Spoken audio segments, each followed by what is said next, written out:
The morning sun cast long shadows across the Fort Braxton shooting range as Corporal Isabella Reyes stepped out of the dusty Jeep, her boots hitting the gravel with quiet precision. The air hung thick with humidity and the lingering scent of gunpowder from earlier training sessions. She adjusted her standard issue cap and surveyed the facility before her, taking note of the various shooting lanes, equipment stations, and the cluster of personnel gathered near the main building.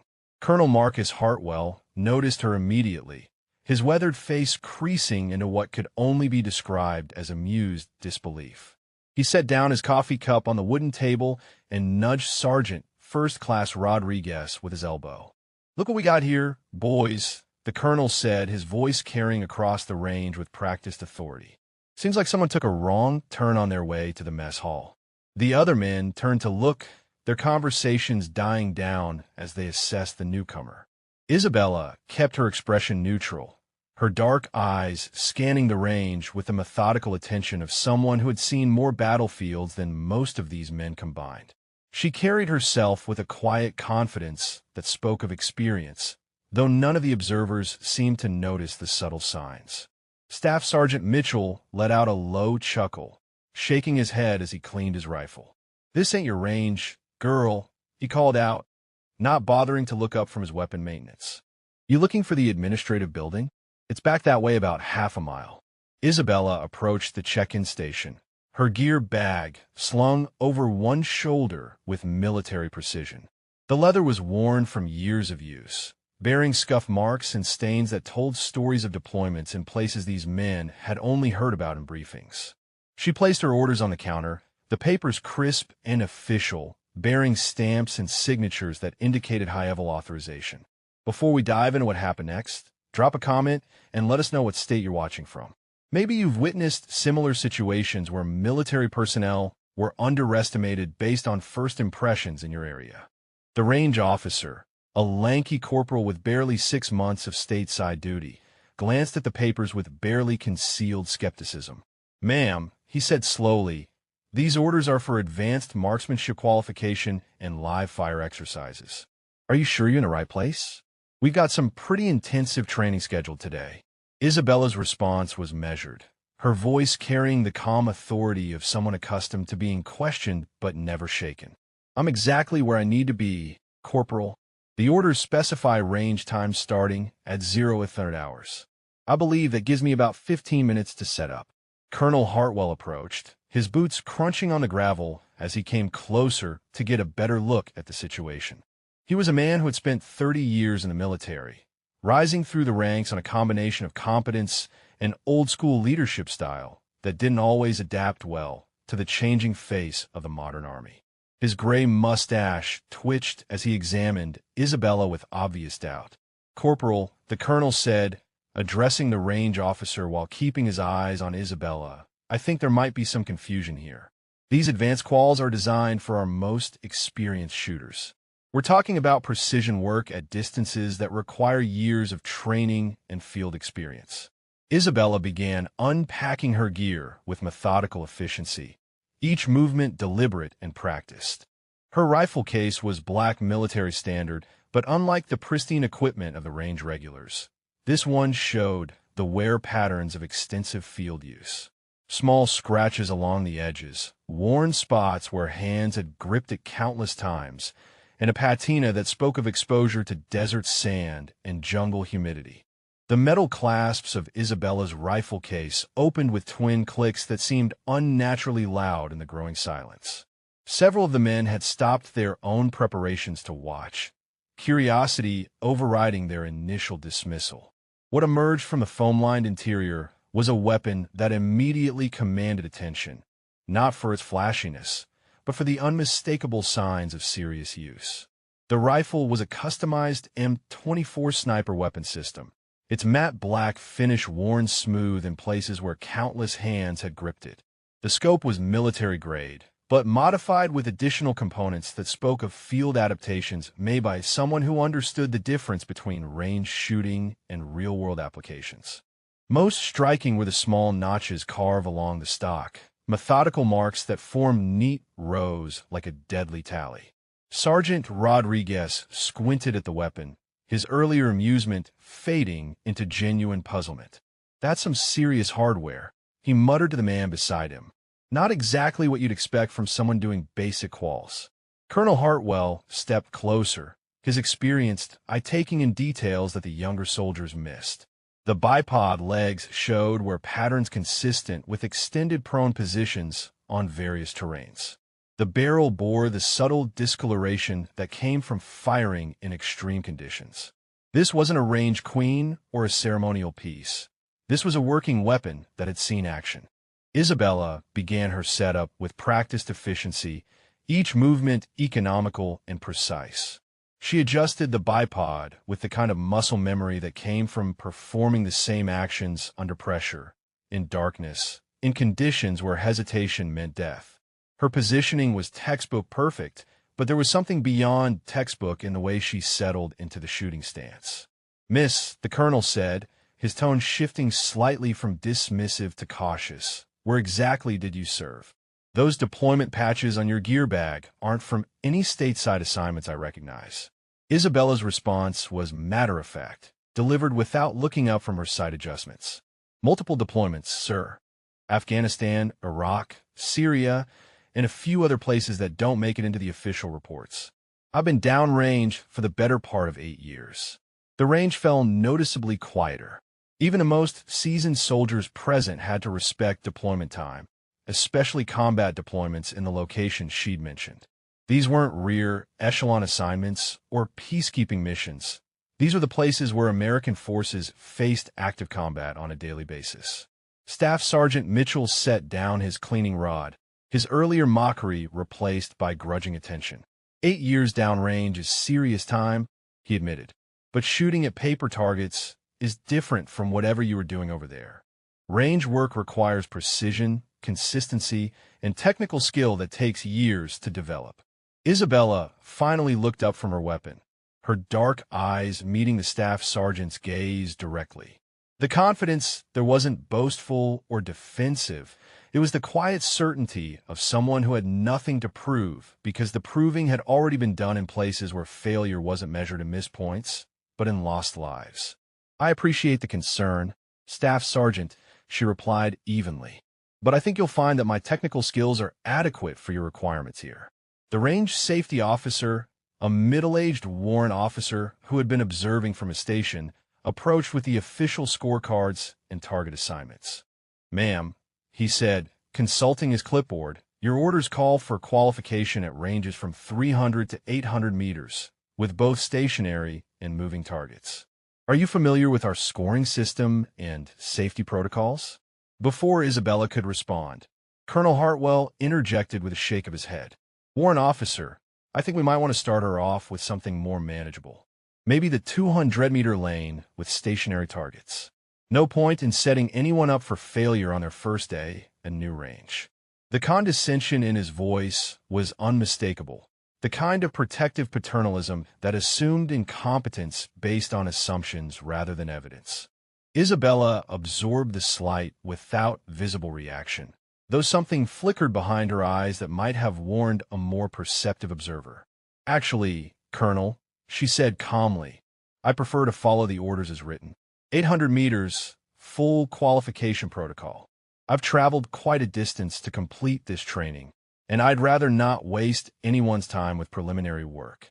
The men exchanged glances, a mixture of disbelief and anticipation building among them. They had seen confident shooters before, seen people talk a good game only to fall apart under the pressure of performance. But there was something different about this woman, something in the way she handled her weapon and positioned herself that suggested depths they hadn't yet fathomed. The 800-meter targets were barely visible to the naked eye, appearing as small white squares against the earthen backstop that rose like a miniature mountain in the distance. Heat shimmer danced across the intervening space, creating the kind of atmospheric distortion that separated amateur shooters from true marksmen. Isabella settled into her firing position with fluid grace, her body molding to the ground as if she had done this thousands of times before. Colonel Hartwell stood behind her with his arms crossed, his expression a mixture of skepticism and barely concealed anticipation of failure. He had seen too many cocky soldiers stumble when faced with serious marksmanship challenges, and despite Isabella's apparent experience, he couldn't shake his fundamental doubts about her capabilities. The distance alone would humble most shooters, let alone someone he still viewed as an outsider trying to prove herself in his domain. "Gentlemen," the colonel announced to the gathering crowd of soldiers, "let's make this interesting. I'm willing to bet that our visitor here doesn't manage to keep half her shots on target at this range. Any takers?" Several hands went up immediately, with Staff Sergeant Mitchell leading the charge. "I'll take that action, sir." No disrespect to the lady, but 800 meters in these wind conditions with an unfamiliar range? That's asking a lot from anyone, regardless of their background. The betting pool grew quickly, with most of the money going against Isabella's success. The few soldiers who had noticed the wear patterns on her equipment remained notably silent, neither betting for nor against her performance. Something about her methodical preparation and absolute calm gave them pause, though they couldn't articulate exactly what made them hesitant to join the wagering. Isabella adjusted her scope with micro-precise movements, her fingers working the adjustment knobs with the kind of muscle memory that came from years of field use. She was reading wind indicators that most of the observers couldn't even see, calculating variables that went far beyond simple distance and trajectory. Her breathing settled into the controlled rhythm of a practiced sniper, each inhale and exhale timed to optimize her stability and focus. The range safety officer raised his hand for attention, his voice cutting through the murmur of side conversations and betting arrangements. "Shooter ready on the firing line. 800 meters, 10 rounds for record. You may commence firing when ready." Isabella's first shot came without fanfare or dramatic pause. The rifle's report sharp and clean in the morning air. The sound echoed off the range buildings and rolled across the open ground like thunder, but she was already cycling the bolt and settling back in her sight picture before the echo faded. There was no theatrical buildup, no show of concentration or dramatic breathing, just the efficient execution of a skill set honed to automatic precision. Through his spotting scope, the range safety officer watched the first bullet strike the target with textbook accuracy, punching a clean hole just inside the scoring rings. His eyebrows rose slightly, but he maintained his professional demeanor as he called out the score. "First shot, 9 ring at 2 o'clock. Good hit." The murmur from the observers shifted subtly, the tone changing from amused anticipation to genuine attention. A good first shot could be luck, but the way Isabella had fired it, with no hesitation or adjustment period, suggested something more than chance. She was already settling in for her second shot, her movements economical and practiced. Colonel Hartwell leaned forward slightly, his confidence wavering as he watched Isabella work. The betting pool had assumed she would need time to find her zero, to adjust for the unfamiliar range conditions, and get a feel for how her weapon performed in this environment. Instead, she was shooting with the kind of casual precision that spoke of absolute familiarity with her equipment and complete confidence in her abilities. The second shot followed quickly after the first, the rifle's recoil absorbed and controlled with practiced ease. Isabella's follow-throw was textbook perfect, holding her sight picture long enough to call the shot before cycling the bolt for her next round. She wasn't rushing, but neither was she taking the extended time that most shooters required for precision work at extreme range. Second shot, ring center mass. The safety officer called out, his voice betraying a hint of surprise despite his professional training. "That's a 10 within ring designation for perfect center." The betting pool fell silent, the easy confidence of the wagers suddenly looking less certain. Staff Sergeant Mitchell scratched his chin thoughtfully, watching Isabella's technique with growing respect. 2 perfect shots could still be explained by skill and luck combined, but the effortless way she was executing each shot suggested a level of competence that exceeded their initial assumptions.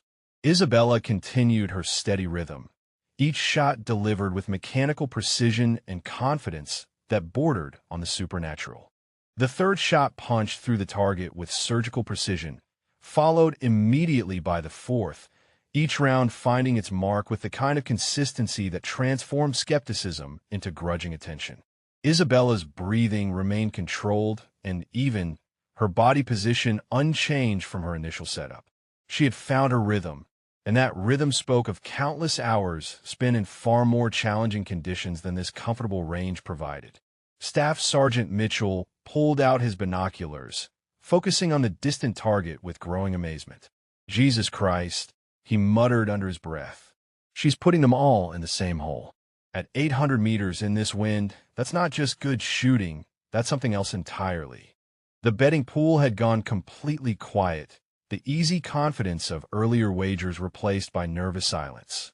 Colonel Hartwell found himself leaning forward unconsciously, his trained eye following Isabella's technique with professional interest that overrode his initial dismissiveness.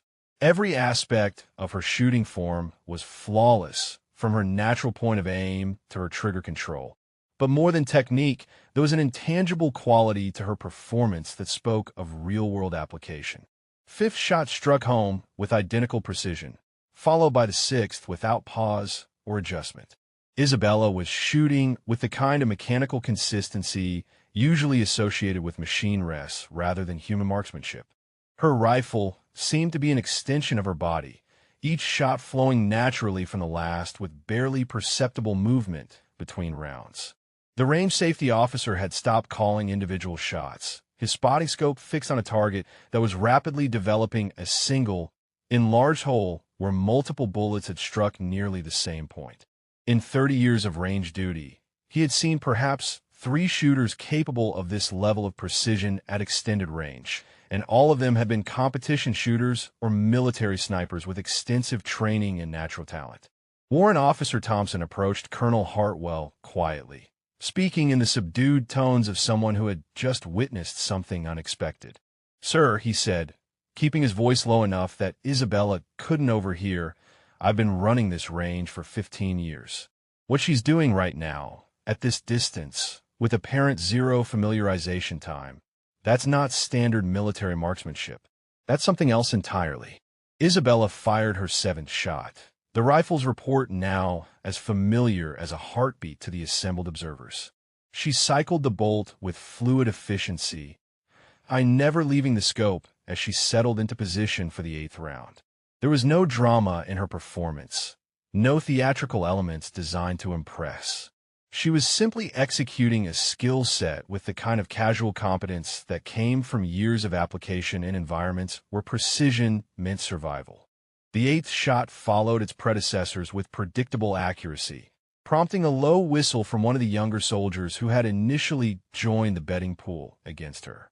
The 9th shot came moments later, maintaining the established pattern of surgical precision that had transformed the distant target into a demonstration of marksmanship rarely seen outside of specialized military units. Colonel Hartwell found his initial skepticism crumbling in the face of observable evidence.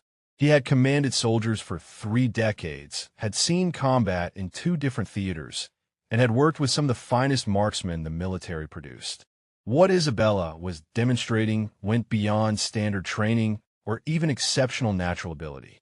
This was the kind of shooting associated with elite units and specialized roles that operated far from conventional military structures. As Isabella prepared for her final shot, a different kind of tension settled over the range. The betting pool was clearly lost, the easy assumptions about gender and capability thoroughly demolished by 9 consecutive shots that had clustered within a space smaller than most shooters could achieve at half the distance. But beyond the immediate demonstration, questions were beginning to form in the minds of the more experienced observers. Where exactly had she served that required this level of marksmanship? What kind of missions had she undertaken that demanded such precision under pressure? The deployment patches on her gear bag suddenly took on new significance, representing not just overseas service, but specific types of operations that few soldiers ever experienced. Isabella's final shot completed the string with the same mechanical precision that had characterized the entire sequence. 10 rounds fired with barely a pause between them. each one finding its mark with the kind of accuracy that separated professional snipers from conventional soldiers. The silence that followed was heavy with implications that went far beyond a simple marksmanship demonstration. The target retrieval took longer than usual, the range personnel needing extra time to examine what Isabella had accomplished at 800 meters. When the white paper finally returned on the mechanical pulley system, it carried evidence that silenced even the most vocal skeptics. 10 shots had created what appeared to be a single ragged hole, with measurements confirming a group size that defied conventional expectations for the distance and conditions. Colonel Hartwell held the target in his weathered hands, his fingers tracing the edges of the impossibly tight shot group. In his 30 years of military service, he had seen exceptional marksmanship before, but this transcended anything in his experience. The hole measured less than 2 inches across, representing accuracy that most shooters couldn't achieve at half the distance under ideal conditions. Corporal Davies, one of the younger soldiers who had eagerly bet against Isabella's success, stared at the target with undisguised amazement. "Ma'am," he said, his voice carrying a new note of respect. "Where did you learn to shoot like that? I mean, that's not regular Army training, not even advanced marksmanship school. That's something else entirely." Isabella began the methodical process of cleaning her rifle, her movements precise and practiced as she ran patches through the barrel. The routine maintenance seemed almost meditative, each step performed with the automatic efficiency of someone who had maintained weapons in far less comfortable circumstances than this well-appointed range. "Specialized training," she replied simply, not offering additional details about the nature or location of that training. Her tone suggested the subject was closed, but her casual dismissal only heightened the curiosity of the assembled soldiers. The patches she ran through the barrel came out remarkably clean, indicating a weapon maintained to standards that exceeded typical military requirements. Staff Sergeant Mitchell approached cautiously, his earlier mockery completely forgotten in the face of what he had witnessed. "Ma'am," he said, his voice carrying genuine professional interest, "I've been in the Army for 16 years, worked with Rangers, Special Forces, even some Delta guys on occasion. What you just did out there, that's beyond anything I've seen from conventional forces." The implications hung in the air like morning mist, unspoken but increasingly obvious to anyone with sufficient military experience to recognize what they had witnessed. Isabella's performance suggested training and application that went far beyond standard military occupation specialties.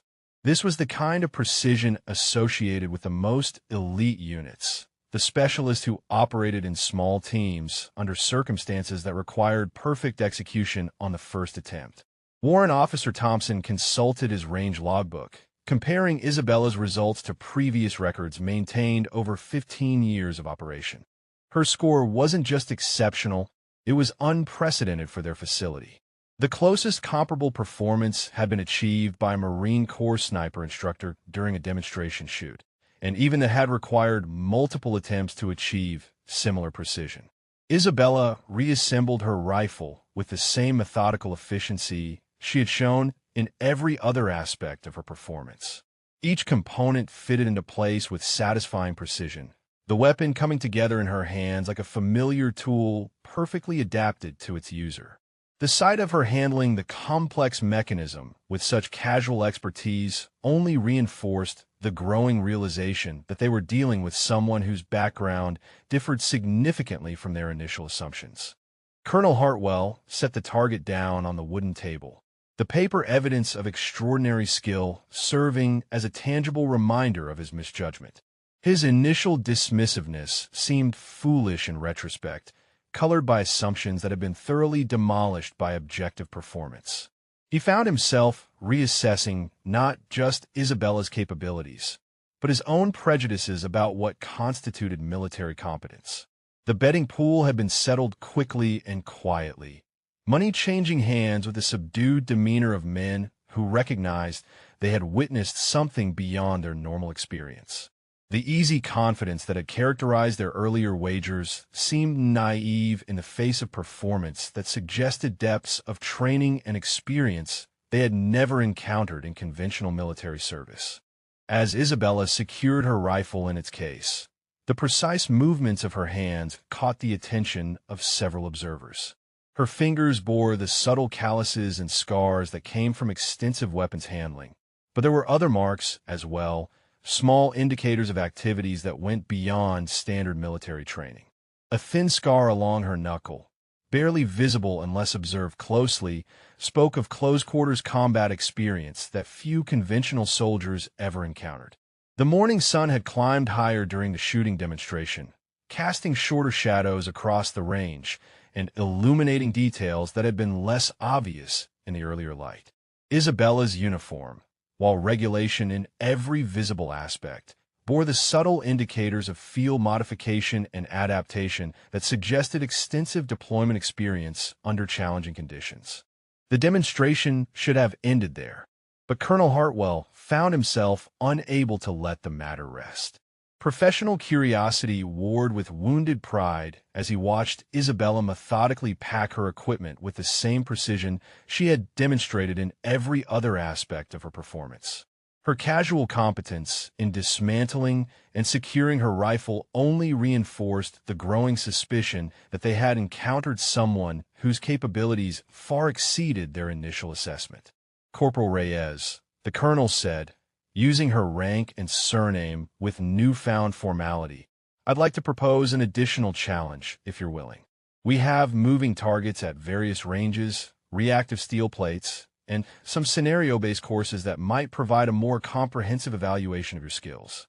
Isabella paused in her packing, her dark eyes meeting the colonel's gaze with calm assessment. She seemed to be weighing factors beyond the simple challenge, considering implications that the others couldn't fully grasp. Her decision, when it came, was delivered with the same measured confidence that had characterized her entire performance. "I appreciate the offer, Colonel," she replied evenly. "What did you have in mind?" The range facility included several advanced training scenarios designed to simulate real-world combat conditions. Steel targets mounted on mechanical systems could simulate moving personnel at various distances, while reactive plates provided immediate feedback for successful hits. More challenging still were the pop-up targets that appeared at random intervals, requiring split-second target acquisition and engagement under time pressure. Staff Sergeant Mitchell stepped forward, his earlier skepticism replaced by genuine professional interest in testing the limits of what they had witnessed.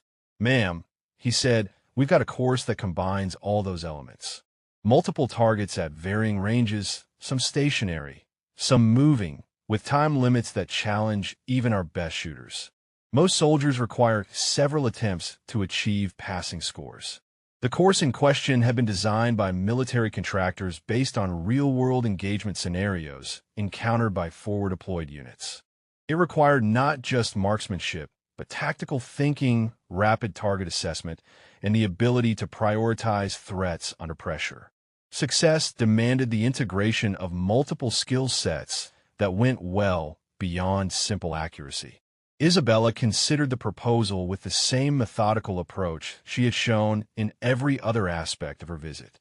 Her silence stretched long enough to make some of the observers wonder if she might decline the additional challenge, perhaps recognizing that further demonstration might reveal more about her background than she intended to share. "One run through your course," she said finally. "Standard scoring and time limits." The moving target course occupied a separate section of the range, with steel silhouettes mounted on rails that could simulate advancing or retreating personnel at distances from 100 to 600 meters. Pop-up targets added unpredictability, while reactive plates required precise shot placement to achieve the mechanical response that indicated successful hits.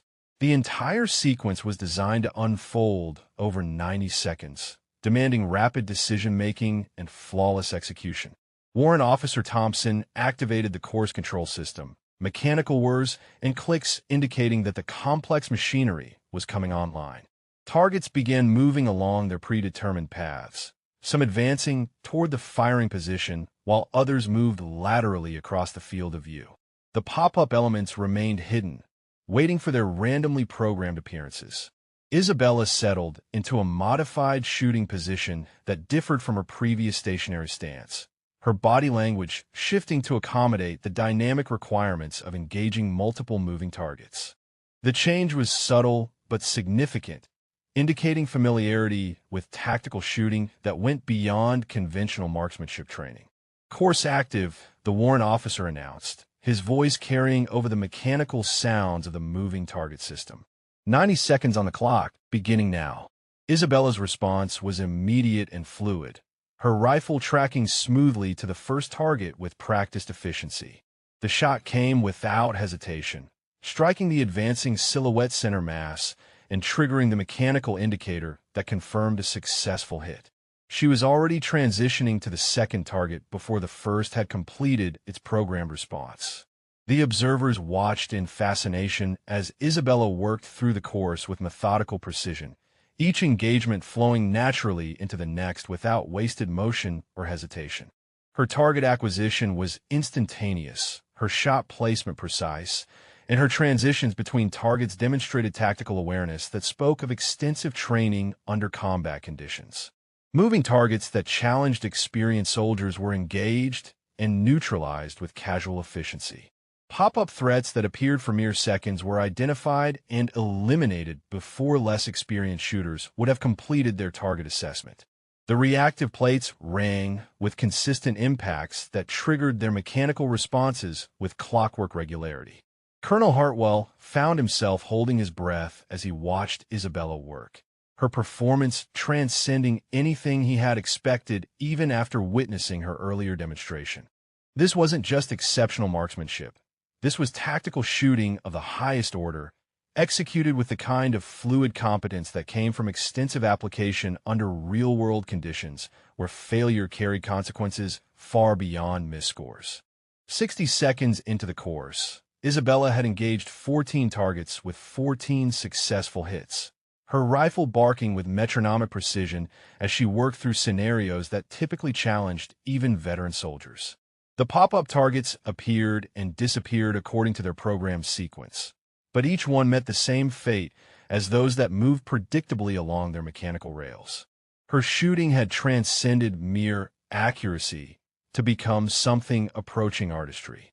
The final 30 seconds of the course featured the most challenging elements, targets that moved erratically at maximum range, while pop-ups appeared with decreased exposure time. This section had been designed to separate exceptional shooters from merely competent ones, requiring split-second decisions and flawless execution under maximum time pressure. Most soldiers struggled to achieve passing scores on this portion even after multiple attempts. Isabella's performance remained unchanged, her rifle tracking smoothly between targets with the kind of fluid motion that spoke of thousands of hours of practice under conditions far more challenging than any training course could simulate. Each shot was delivered with identical precision, the mechanical targets responding with their programmed indicators of successful hits while she transitioned seamlessly to the next threat. Staff Sergeant Mitchell watched the final sequence with growing amazement. His binoculars focused on targets that were falling or activating in response to Isabella's shots with clockwork regularity. "Sweet Jesus," he muttered to Corporal Davies, "she's running a perfect score on the advanced course. I've seen special operations guys struggle with this sequence." The course concluded with a final pop-up target that appeared for exactly 2 seconds at 500 meters, partially obscured by intervening obstacles that required precise shot placement through a narrow window of opportunity. This target had defeated more shooters than any other element of the course, requiring not just accuracy, but tactical awareness and rapid threat assessment under extreme time pressure. Isabella's final shot rang out with the same confidence that had characterized her entire performance, the distant steel plate responding with the sharp clang that indicated a successful hit just as the course timer reached 0. Silence settled over the range as the mechanical systems wound down, leaving only the echo of her final shot rolling across the training area like distant thunder. "Course complete," Warrant Officer Thompson announced, his voice carrying a note of disbelief despite his professional demeanor. "Perfect score, 0 misses, completed with 8 seconds remaining on the clock. That's a new facility record by a significant margin." The assembled soldiers exchanged glances heavy with implications they were only beginning to understand. Isabella's performance had moved far beyond exceptional marksmanship in a territory that suggested specialized training and application that few conventional military personnel ever experienced. This was the kind of shooting associated with the most elite units, the specialists who operated in small teams under circumstances that demanded absolute precision. Colonel Hartwell approached Isabella as she safed her weapon and began the post-course equipment check, his expression a mixture of professional respect and growing curiosity about her true background. "Corporal Reyes," he said, his tone carrying newfound formality. "That was an extraordinary demonstration. In my experience, performance like that comes from very specialized training and extensive field application." Isabella's response was measured, delivered while she methodically inspected her rifle for any signs of malfunction or excessive wear from the extended firing sequence. The weapon showed no adverse effects from the sustained use, its condition reflecting the kind of maintenance standards that went beyond typical military requirements. "Thank you, Colonel," she replied simply. The course was well designed, good training value for tactical applications.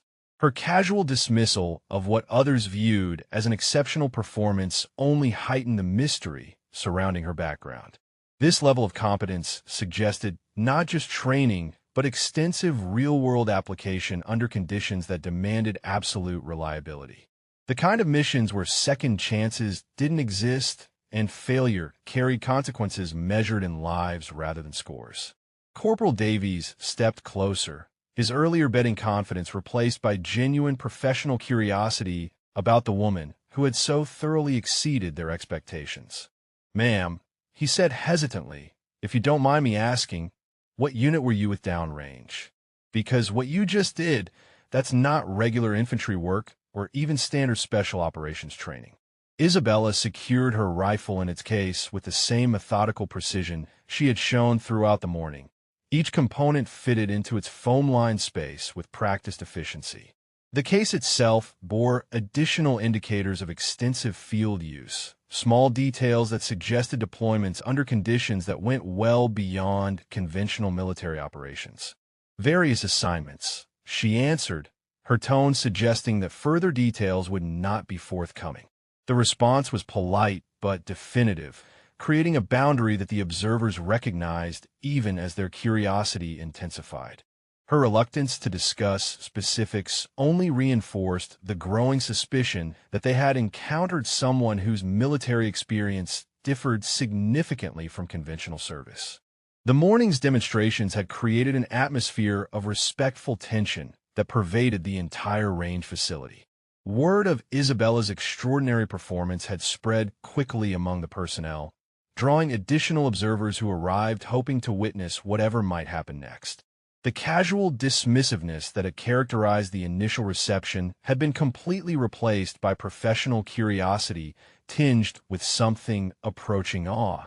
Colonel Hartwell found himself in the uncomfortable position of having his assumptions thoroughly demolished by objective evidence. His 30 years of military experience had taught him to recognize exceptional performance when he encountered it, and what Isabella had demonstrated went far beyond anything in his previous experience. The implications were becoming increasingly difficult to ignore.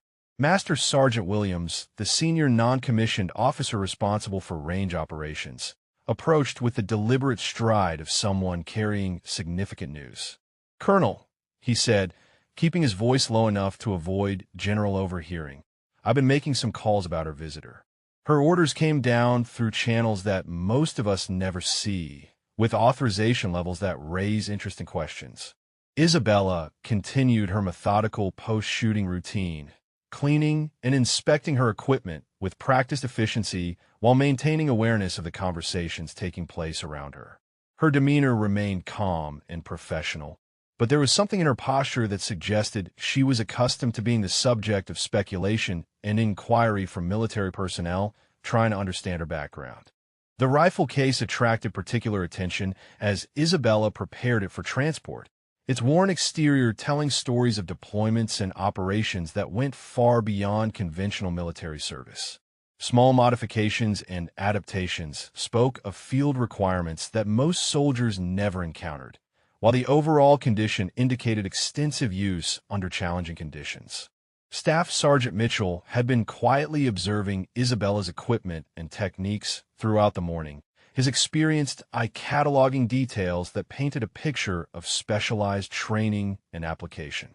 Her gear reflected standards that exceeded typical military requirements, while her handling of weapons and equipment demonstrated familiarity that came from extensive field use under demanding circumstances. Corporal Mitchell said, approaching Isabella with the respectful tone that her performance had earned, "I hope you don't mind professional curiosity, but your shooting style incorporates techniques that I recognize from specialized training programs. The kind of programs that most soldiers never encounter in conventional service." Isabella's response came while she secured the final components of her equipment, her movements precise and economical as she prepared for departure. The morning's demonstrations had apparently satisfied whatever requirements had brought her to the range, and she seemed ready to conclude her visit without additional ceremony or explanation. "Experience teaches adaptation, Staff Sergeant," she replied evenly. "Field conditions require modifications to standard techniques, and successful soldiers learn to adjust their methods based on operational requirements." Her answer provided information while revealing nothing specific, a diplomatic response that acknowledged the question without offering details about the nature of those operational requirements. The skill with which she deflected inquiry only reinforced the growing suspicion that her military experience included classified or sensitive assignments. Warrant Officer Thompson consulted his range logbook one final time, comparing Isabella's results to the facility's historical records. Her performance had established new benchmarks in multiple categories, achievements that would likely stand as facility records for years to come. The documentation would serve as permanent evidence of capabilities that transcended conventional military training. Colonel Hartwell made a decision that surprised even himself, stepping forward to address Isabella directly despite his earlier skepticism and dismissiveness. "Corporal Reyes," he said, his tone carrying genuine professional respect, "I owe you an apology. My initial assessment was based on assumptions that your performance has thoroughly disproven. You've demonstrated capabilities that command respect from any professional soldier." Isabella accepted the apology with the same measured grace she had shown throughout the morning, her response indicating that she harbored no resentment over the initial reception.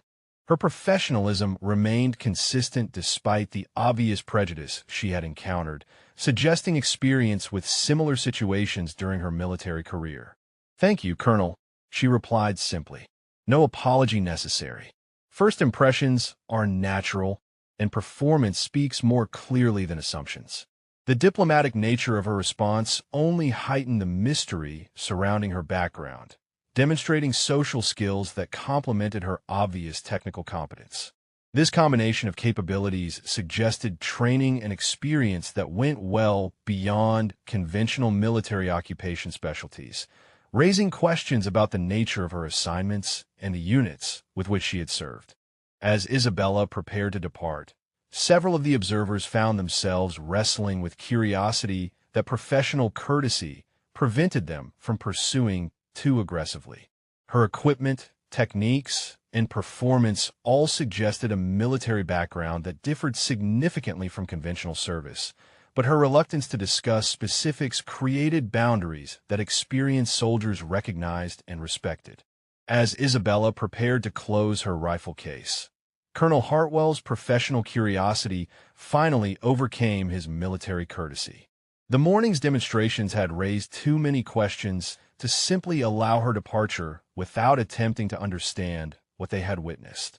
His approach was respectful but determined, the manner of a senior officer seeking information that might be relevant to his command responsibilities. "Corporal Reyes," he said, positioning himself where she couldn't easily avoid the conversation, "I've been in the Army for 3 decades, served in multiple theaters, and worked with some of our most elite units. What you demonstrated today suggests training and experience that goes beyond anything I've encountered in conventional forces." I'd appreciate any insight you can provide about your background.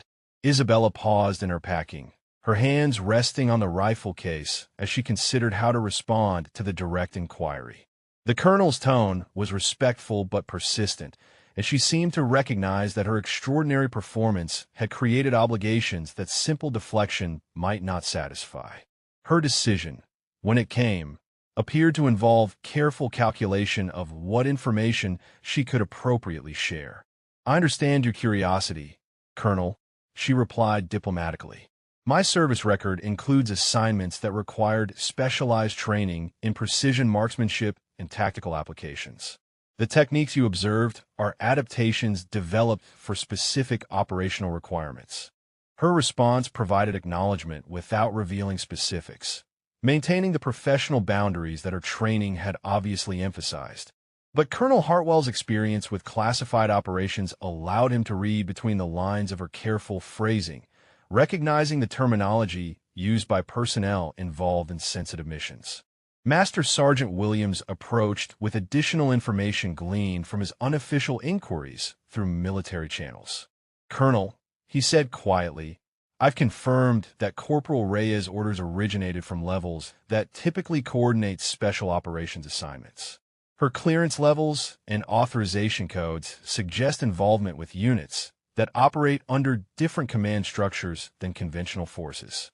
The implications of this information settled over the assembled personnel like a heavy blanket, explaining the mystery while raising additional questions about the specific nature of Isabella's military experience. Special operations assignments covered a broad spectrum of activities, from reconnaissance missions to direct action operations, but all required capabilities far beyond conventional military training. Isabella continued her equipment preparation with methodical precision, but the conversation around her had clearly shifted into territory that made her uncomfortable. Her body language suggested someone accustomed to operating under security restrictions, where casual discussion of assignments and capabilities could create complications that extended far beyond simple military courtesy. Staff Sergeant Mitchell, emboldened by the Master Sergeant's revelations, decided to pursue a different line of inquiry that might yield additional insight into Isabella's background. "Ma'am," he said carefully without asking about specifics, "could you tell us whether your marksmanship training was conducted by military instructors or through specialized programs that work with selected personnel?" Isabella's response came after a lengthy pause, during which she appeared to weigh the security implications of various possible answers. Her training had obviously included instruction on information management, and she seemed to be applying those lessons to determine appropriate levels of disclosure. "Multiple training sources," she answered finally. "Military instructors, specialized programs, and field experience all contributed to capability development. The most valuable lessons often come from operational application rather than classroom instruction." Her answer confirmed what the more experienced observers had already suspected based on her performance and equipment.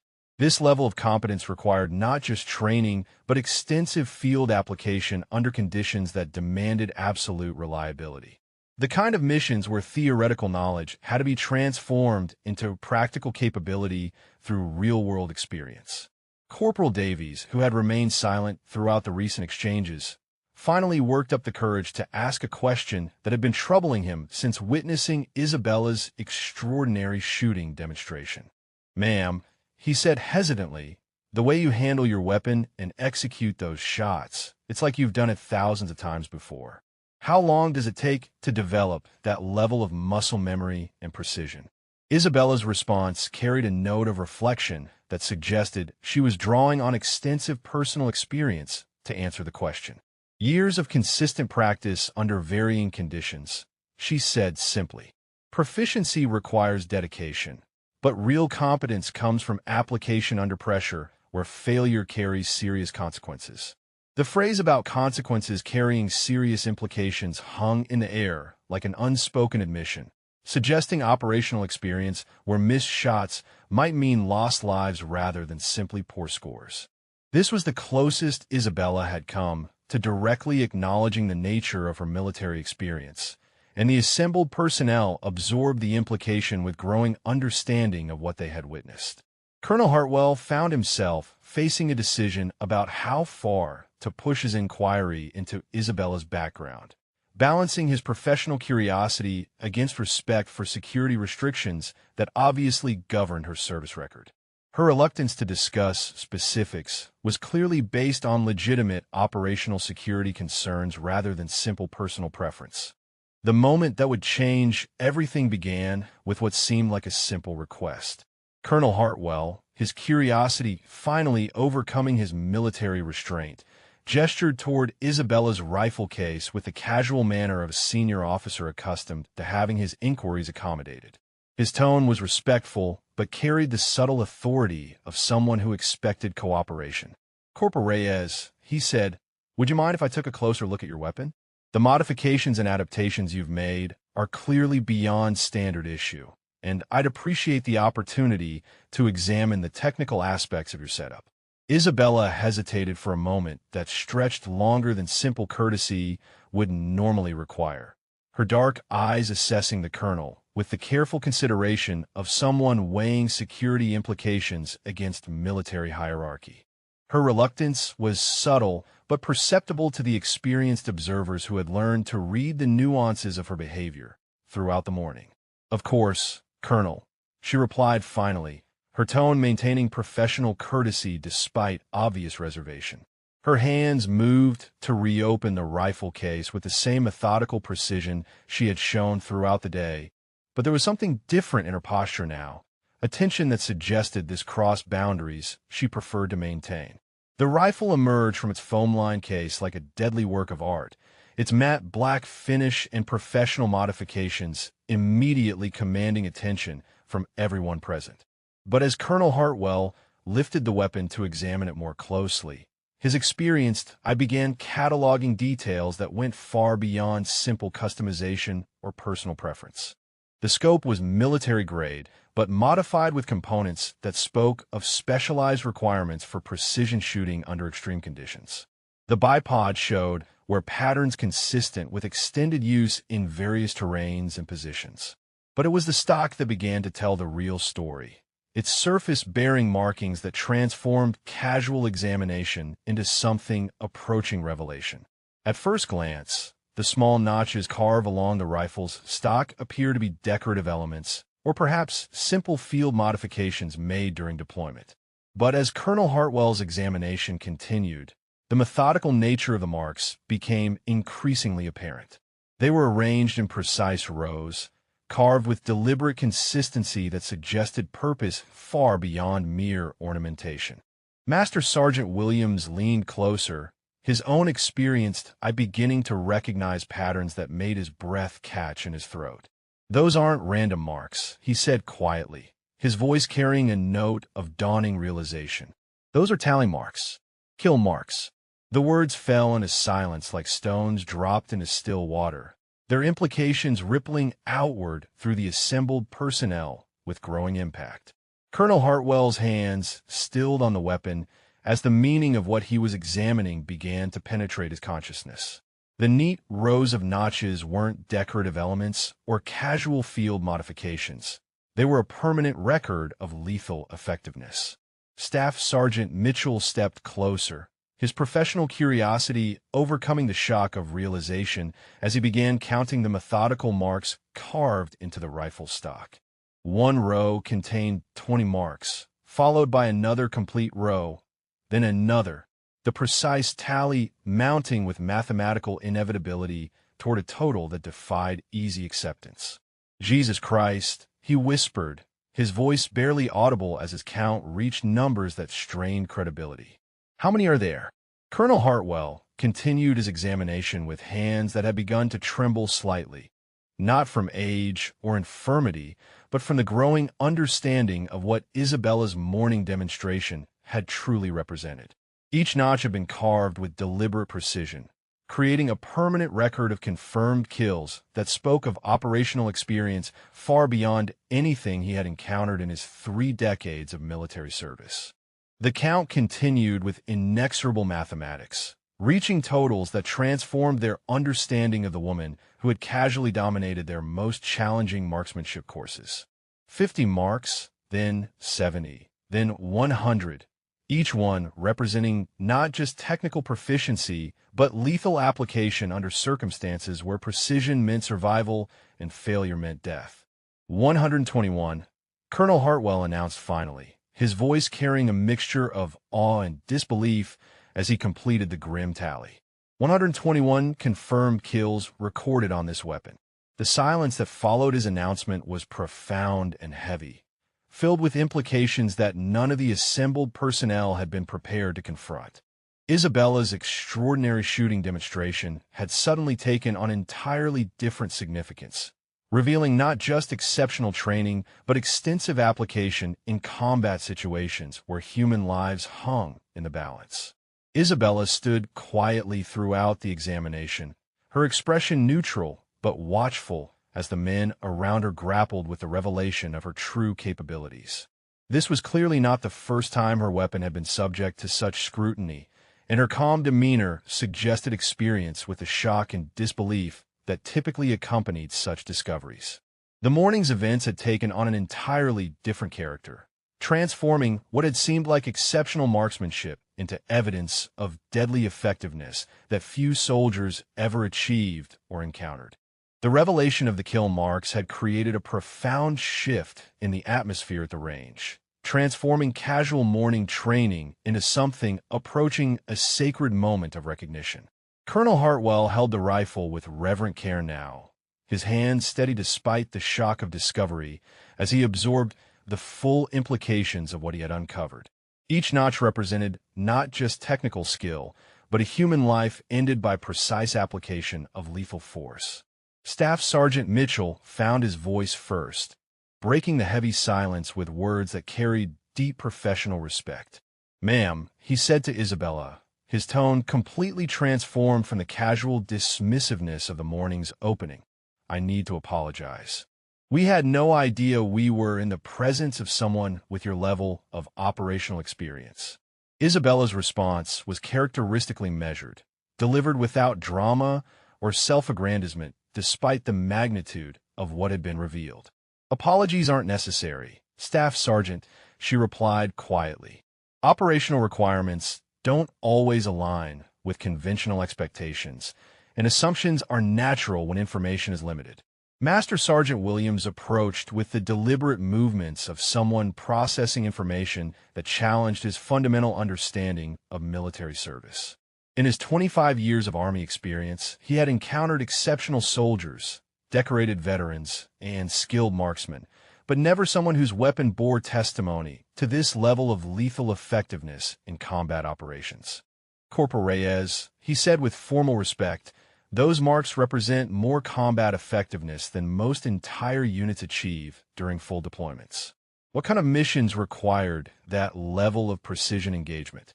Isabella's response came after careful consideration, her training and operational security clearly governing what information she could appropriately share, even in the face of direct inquiry from senior military personnel. Her answer, when it came, provided acknowledgement without compromising sensitive details about her assignments or the units with which she had served. Various operational requirements, she answered diplomatically. Precision engagement in support of small unit operations, counterterrorism activities, and missions where surgical application of force was essential for success and survival of team members. The terminology she used was familiar to the experienced soldiers present, the careful phrasing that characterized classified operations and special assignment work. But even without specific details, the implications were clear to anyone with sufficient military experience to understand what such missions entailed.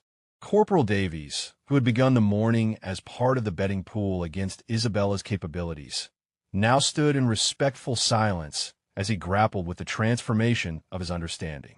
The woman they had initially dismissed as out of place on their range was revealed as someone whose combat experience exceeded anything in their collective backgrounds. Colonel Hartwell carefully returned the rifle to Isabella, his handling of the weapon now reflecting the respect due to an instrument that had served with such deadly distinction. The morning's demonstrations had taken on entirely new significance, revealing not just exceptional training, but extensive field application under circumstances that few soldiers ever experienced. The kill marks tell a story that puts everything we witness today in perspective, he said thoughtfully. Your performance wasn't just exceptional marksmanship. It was the demonstration of skills honed through extensive combat application, where precision meant survival. Isabella accepted the return of her weapon with the same calm professionalism she had maintained throughout the morning, but there was something in her demeanor that suggested relief at having the truth finally revealed. The burden of operating under assumptions and misjudgments had been lifted, replaced by the recognition that her capabilities deserved from professional soldiers. The range facility suddenly seemed inadequate for someone of Isabella's proven combat effectiveness. Its training scenarios pale imitations of the real-world situations where she had applied her skills with lethal precision. The courses that had challenged other soldiers represented mere exercises compared to the operational environments where she had earned each notch on her rifle stock. Warrant Officer Thompson found himself reassessing every aspect of Isabella's morning visit, recognizing that what he had witnessed was not just exceptional performance, but a demonstration of capabilities developed through experiences that few soldiers survived, much less mastered. His range records would forever bear testimony to achievements that transcended normal military training. The betting pool that had seemed so confident earlier now appeared almost insulting in retrospect, a casual dismissal of someone whose proven combat effectiveness exceeded anything the participants had ever encountered. Money had changed hands based on assumptions that bore no relationship to the reality of Isabella's background and capabilities. As the full implications of the revelation settled over the assembled personnel, a new kind of respect emerged that went beyond simple acknowledgement of exceptional marksmanship. This was recognition of a warrior whose service had demanded the ultimate application of military skills under conditions where failure carried consequences measured in lives rather than scores.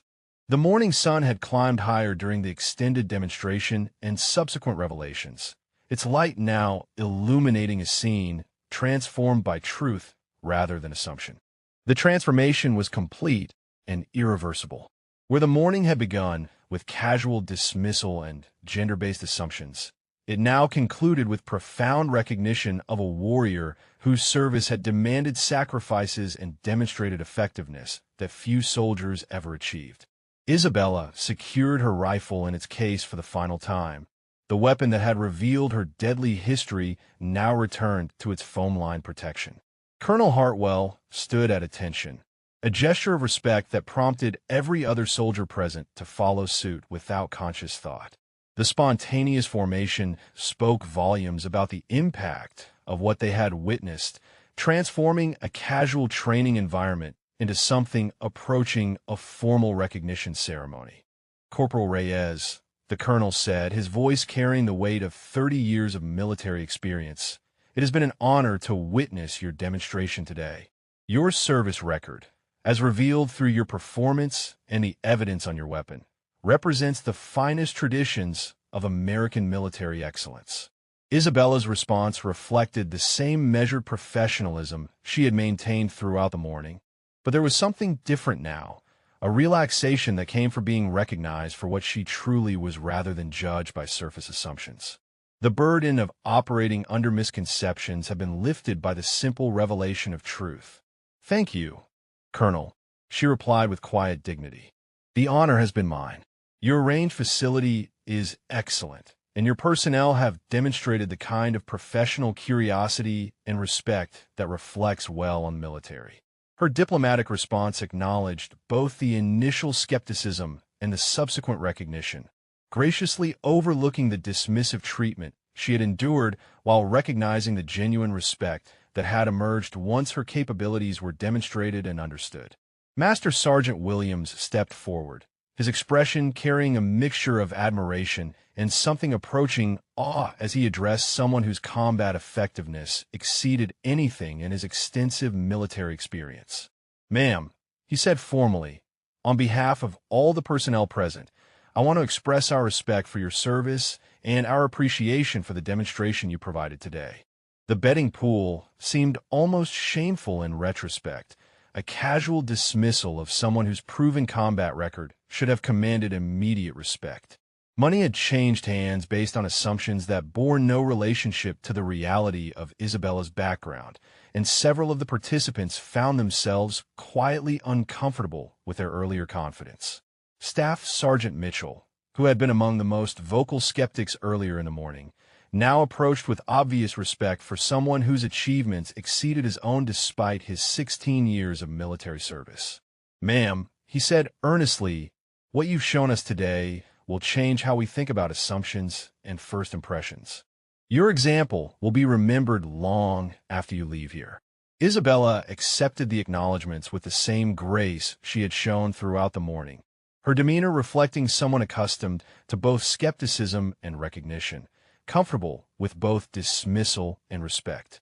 Her service had obviously required adaptation to various social environments and reactions from military personnel encountering her for the first time.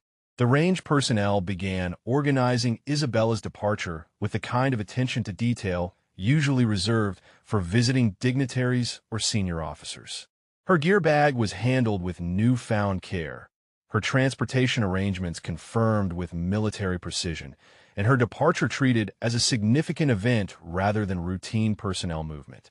As Isabella prepared to leave the facility that had witnessed her extraordinary demonstration, she paused to address the assembled soldiers one final time.